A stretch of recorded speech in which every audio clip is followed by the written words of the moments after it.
નમસ્કાર, world media ન્યૂઝમાં આપનું સ્વાગત છે. હું છું સફી શેખ. જોઈએ આજના નવા સમાચારો.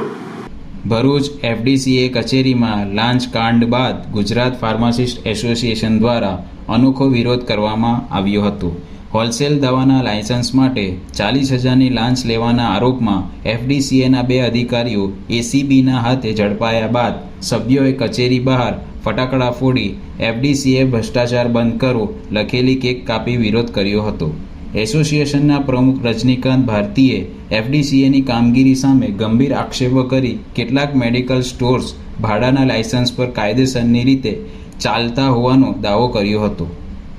લાયસન્સ અંગે રિન્યૂ માટે 25,000થી 50,000 સુધીની લાંચ માંગવામાં આવતી હોવાના પણ આક્ષેપ કર્યા છે. જો કે આ આક્ષેપોની સ્વતંત્ર પુષ્ટિ થવા બાકી છે. એસોસિએશને ગેરકાયદેસર મેડિકલ સ્ટોર્સ સામે કાર્યવાહી અને ભ્રષ્ટાચારના આરોપની તપાસની માંગ કરી છે.